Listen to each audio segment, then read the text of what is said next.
What's up, grinders? Welcome back to the channel, and today we're going to be doing a react to a video from Matt Brooks Green, Language Learning for Mortals. So this is obviously not appropriate for me, but maybe it's helpful for you guys. So I want to check out this video right here. The reason being is if you have a look at that thumbnail, it was recommended to me. He's got literally Chinese and Spanish in there, the two languages that I'm learning at the moment. And the title of the video is What Nobody Tells You About Learning a Language. So yeah, I'm going to watch this video, but I've just noticed his thumbnails are so clean. They are so goddamn organized. Like, check out my shit, okay? Like, this is just a scattered mess. And maybe if I go actually have a look at it on my proper channel, you know, not through there. If we just go here, like, look at the homepage, bro. It's like, birthday stream, random thing, beef with no shuttle. I am the least organized YouTuber in the world, bro. Like, there's some organization happening here, but it's kind of a scattered mess. But anyway, let's watch this, because he's got like this nice wooden, you know, paper. It's like homely type of feeling. Anyway, let's begin. Most language learners make the same mistake. Fucking music, brah. Okay, let's go. Music is like my kryptonite. Mistakes for years and feel stuck. I know exactly what that's like, but I found making some simple shifts in how I approach learning and some easy habits laid the foundation that finally led to me making real progress. So this video is a letter to a younger me and what I wish I'd known. So if you're in a similar situation, then it can help you get unstuck too.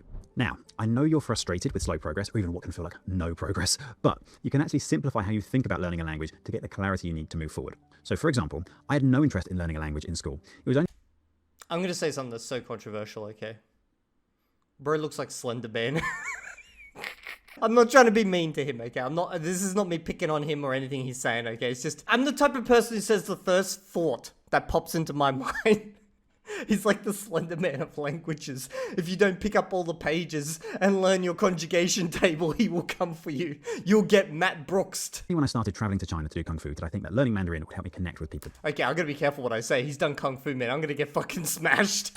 So I did a couple of beginners courses, tried an app here or there, and jumped around between different resources. But ultimately, I got nowhere for a very long time.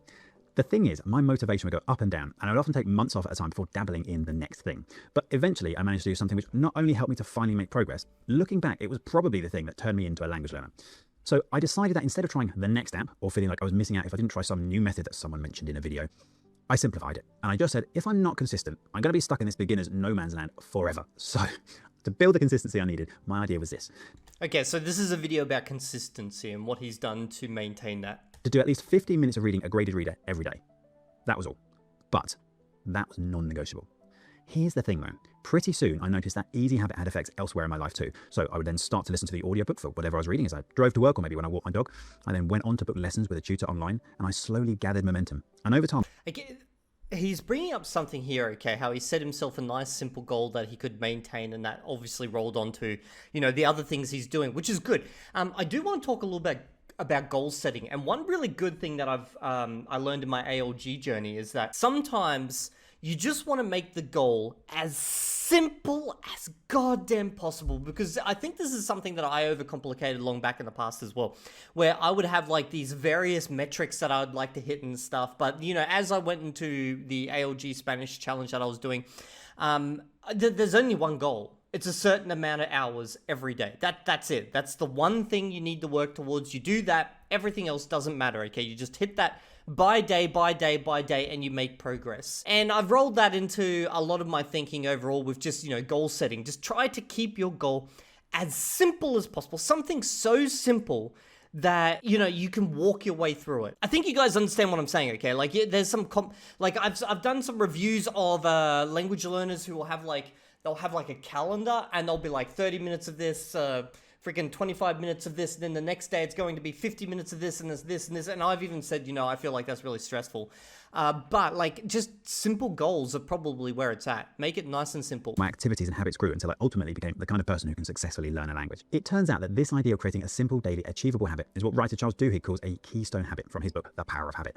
Had I known that at the time, I probably could have saved myself a lot of frustration.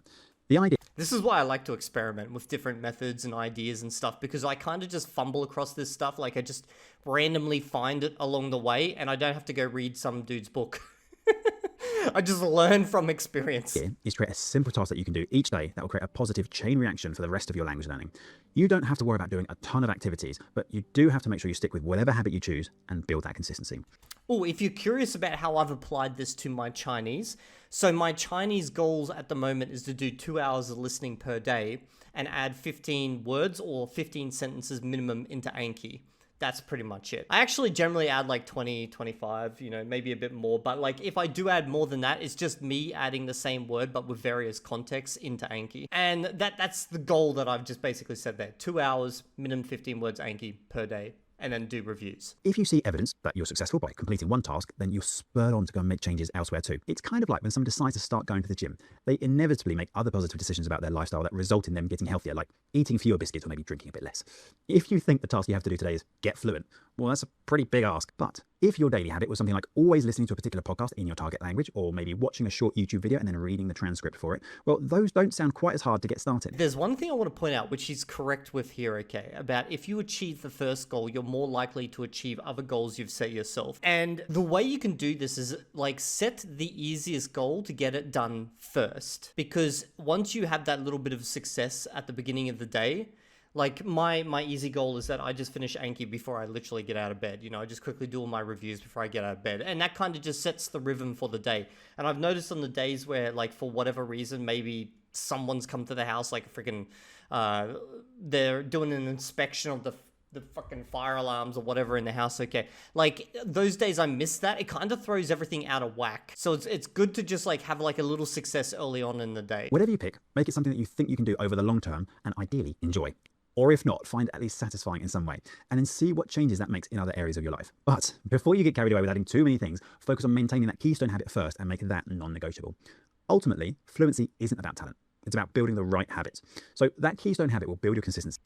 I also don't like to talk about fluency because fluency is not a point that you reach. Like, you never know when you reach fluency. You get better and better at different aspects of the language until a point where for most aspects, you're able to just automatically use and say and understand in the moment. But then there'll be other parts which you don't quite have. It's like, it's not just one, Monday you're here, you're not fluent. Tuesday you're not fluent. Wednesday, boom, you're fluent, baby. You finally did it. You reached that magic number for fluency, okay? Like, that doesn't exist. So aiming for fluency as a goal, it's undefinable. Like, well, maybe you could say your version of fluency is a B2 certificate, and once you pass a B2 certificate, then you're fluent, okay? Like, maybe that's how you define it, but like, it's a pretty bad goal overall, because there is no defining moment at which you reach that. Set more like realistic goals. Like, my goal is that I will do 2 hours per day for this year, or my goal is I will completely read this book, or I will completely watch this movie. Something like that. Like, I think that's probably the best way. Like, something that you can actually action and track. Fluency, terrible goal. But after that, there's something else that you need so you don't get stuck further down the line. Have you ever thought that learning a language feels harder than it should? I certainly have in the past. And in one of those periods before I started that reading habit, it seemed that everybody on YouTube was talking about the flashcard platform Anki. So loads of creators were recommending it as the best and most effective way to build up your vocabulary in the language you're learning. Okay, so I'm a big fan of Anki. I love Anki. I do talk about it quite a bit.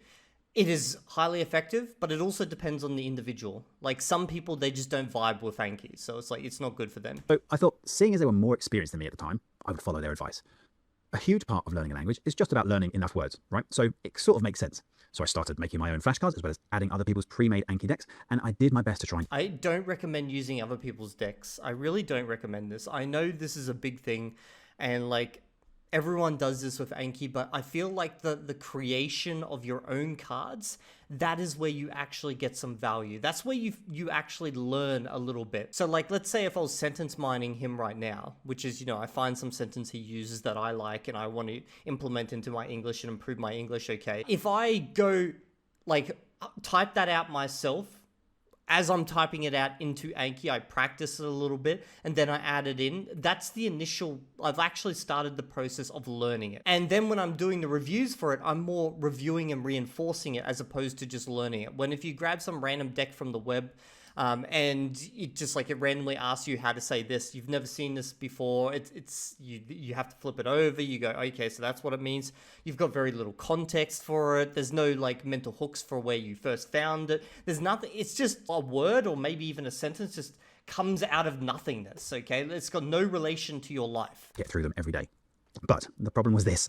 Like everyone, I'd slowly add more and more cards, which was fine until I missed a day or two, which then turned into a week. And quickly I'd find myself with a mountain of reviews to do that would become difficult to keep on top of if I wasn't constantly on it. On top of that, that's why if you do use Anki, okay, you got to be smart about how many cards you add. And that just comes from experience, what you can actually review. And additionally, okay, this comes down to that whole consistency thing. Anki punishes you if you're not consistent. So it's basically, it's one of those applications where it's like, it holds you to account. If you don't do it, you will know you didn't do it because it will just start stacking up and there's no forgiveness here. The best you can do is just delete your deck or don't add anything and just keep doing reviews until you get it down. So it's kind of good in that way. It can kind of like keep you in check. Again, if you want that. Personally, I never enjoyed using Anki. I forced myself to do it because that's what I thought you had to do. But inevitably, after opening Anki and seeing a huge amount of cards I had to get through one day, it just killed my motivation. And so I stopped. And I felt like I was a reason behind my lack of success. But that's not the whole story. Yeah, by the way, if you don't like Anki and you don't want to use an SRS algorithm or any other app related to this, you can still perfectly fine learn a language, guys. Like, it's just a tool, okay? It's just a tool in your toolbox. It's one of my preferred tools, but you don't have to use it. If anyone tells you you must use Anki or you won't make progression, then that's not true. The truth is this. On the one hand, yes, I was in part to blame. I had chosen to use flashcards and I wasn't showing up and making that happen. Exactly. See? It keeps you in check. But on the other hand, I was trying a method that just wasn't suited to me and my habits at the time. So instead of persevering with it and working out something better, which is, by the way, what successful learning looks like, I gave up. Again, I didn't keep trying different things to find something that felt like a better fit for my personality. So this is another reason why I like to experiment and try out different things, because although I may love something, I may find something else that I love even more. An example is recently crosstalk. I've actually been really enjoying crosstalk. When I first heard about it, I was very against crosstalk. It seemed like a complete waste of my time, but I actually really enjoy it now. So if you're struggling with learning a language, don't feel like you have to follow the routine of someone online if you don't feel like you would enjoy it. You can only do something you hate for so long. The key lesson to take away here is this. You are in charge. It's not a failure to try something else. Also, if you do hate something, don't just like reject it out of hand. Like, this is something I have to tell myself because I kind of did this as well with crosstalk. I rejected it out of hand because I assumed based on the premise of it, I would hate it. Try it out for a bit. And if you still hate it, maybe question yourself, okay, if you really want to, you know, dive into yourself. Question yourself about what you hate about it. What aspect of it do you hate? So to me, the aspect that he's pointed out so far is when he opens it up, he sees a whole heap of cards. And just the fact that he sees so many numbers is what he hates about it. Okay, so there's probably other SRS algorithms out there or apps out there that don't show you how many, or ones that just allow you to keep going for as long as you want. There's always ways around these things, so just like investigate essentially what you are not vibing with. In fact, you're getting more experience and learning about what works for you, making you more successful in the long run. So you're not getting it wrong if you're not following someone's advice to the letter, and if there's something that you haven't tried but appeals to you, definitely give it a go. I found journaling to be a complete game changer for me, but maybe you want the certainty of understanding grammar rules in more depth, or even if you want to speak from day one and socializing motivates you to keep going, then go for it. Life is too short to worry about what people on the internet think at the end of the day. So take charge of your own learning and find out what works for you. Now, if you struggled with learning a language before, this next point I believe is essential. By the way, I agree with everything he just said then. In order to create your own path to fluency.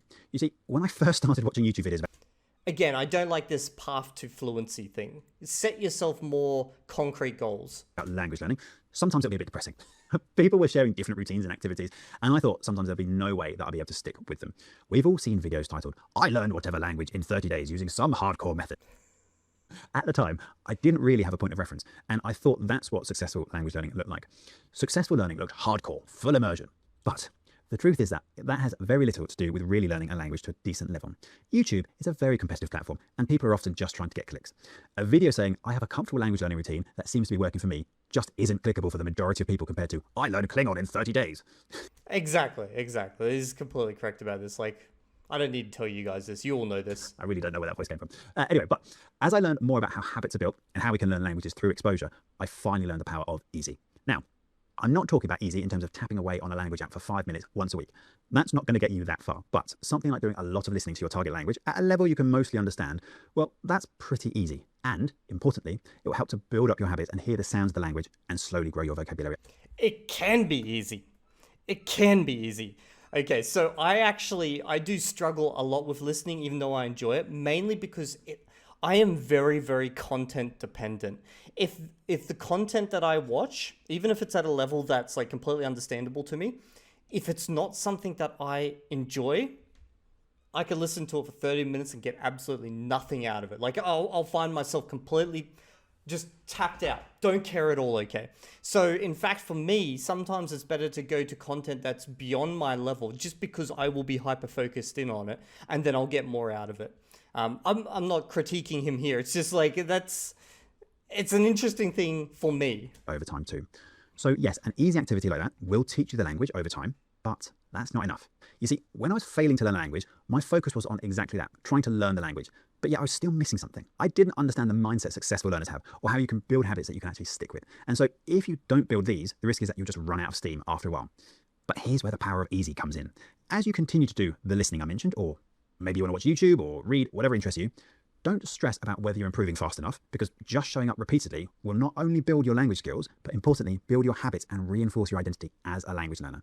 So basically, set yourself an easy goal to achieve, something that you can do daily, and don't worry about this end goal. Just deal with it on a day-by-day basis and just trust the process, basically. That sounds so lame. I hate that term, but like it's kind of true. It's one of those things where you just need to chip away at it.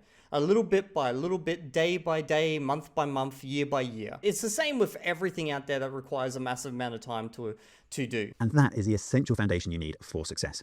Your choices and habits will then be centered around who you are, which is a successful language learner. And what once seemed hard will start to appear easy as you get more experience too. But if you force it too much, or you don't build it up slowly, the risk is burning out and spending more time stuck before you eventually feel ready to try again. So don't worry about people trying to get clicks online with videos showing some fancy routine. Successful learning focuses on easy activities to get those small wins. And over time, those wins will compound and grow your capacity to do harder activities later. So we not only want to improve our language skills, but also build the habits and mindset to become a successful language learner, which is exactly what I'll show you in this next video. Okay, that was a good video overall. I agree with pretty much everything Matt Brooks Green here said in this particular video. The only thing that, I don't want you guys to think about or don't aim for is just fluency. Just bar that word from your vocab, because for example, in Chinese, there's certain things that I'm fluent at in Chinese, and then other things where I absolutely cannot talk about. And it's strange because gaming is one of those things where I'm not going to claim I'm fluent, but when it comes to comprehension, I'm really damn good. Okay, I can watch native level Chinese gaming content and understand almost everything that's going on, down to individual words. But you put me in front of some podcast about some random shit, and there's so many words that I just don't know because I just don't care about that stuff. And actually, I kind of have to force myself to focus on that. So what is fluency, basically? And again, we can always go back to certificates if that's your goal. If your goal is to say, I want to reach a B2, then just pick a certificate and go for it. Anyway, yep, that's pretty much it. This is Matt Green. His channel's bigger than mine. He doesn't need any love, but go give him a sub, and I'll see you all in the next video. And if you're not there, well, then you will find out what is hiding under that for you all.